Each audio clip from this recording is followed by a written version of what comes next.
বৰদিনলৈ মাজত মাত্ৰ কেইদিনমান বাকী থকাৰ সময়তে তামুলপুৰ জিলাৰ খ্ৰীষ্টিয়ান সমন্বয় সমিতিৰ সৌজন্যত তামুলপুৰৰ মটঙা চকত আজি প্ৰাক বৰদিন উৎসৱ উদযাপন কৰা হয়।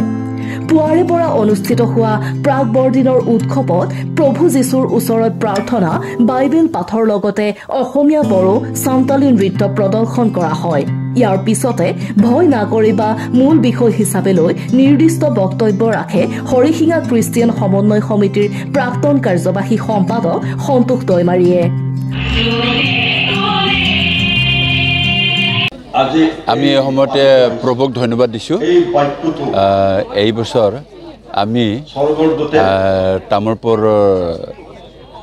জিলা খ্ৰীষ্টান সমন্বয় সমিতিয়ে সিদ্ধান্ত কৰি পেলাই তামুলপুৰ টাউনতে আমি এটা প্ৰাক বৰদিন উৎসৱ উদযাপন কৰিম বুলি সিদ্ধান্ত লোৱাৰ কাৰণে এদিনীয়া কাৰ্যসূচীৰে আমি এইটো কৰিলোঁ।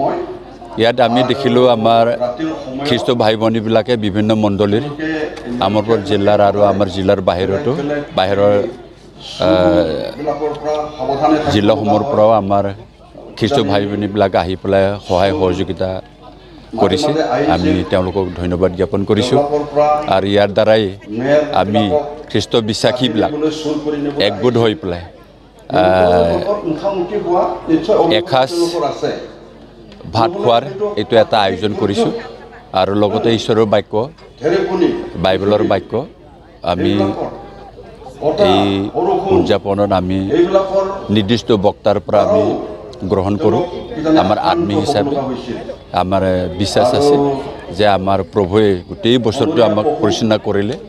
গতিকে আজি 25 ডিচেম্বৰ নোপোৱাৰ আগতে প্ৰাক বৰদিন হিচাপে আমি এইটো সকলো জনগোষ্ঠীৰ যিমান খ্ৰীষ্ট ভাই ভনী সকলোকে নিমন্ত্ৰণ কৰি পেলাই আমি এইটো আজি আয়োজন কৰিলোঁ। বিশেষ তেনেধৰণৰ নাই। আমাৰ নিয়মীয়াকৈ আমাৰ এজন ঈশ্বৰৰ বাক্য কওঁতা থাকে, নিৰ্দিষ্ট বক্তা থাকে। আৰু লগতে আমাৰ বিভিন্ন জনগোষ্ঠীৰ সাংস্কৃতিৰ এইবিলাক পৰিৱেশন কৰা হয় আৰু এইবিলাকৰ যোগেদি আমাৰ প্ৰভুক প্ৰশংসা কৰা। Desk report, news express, Assam.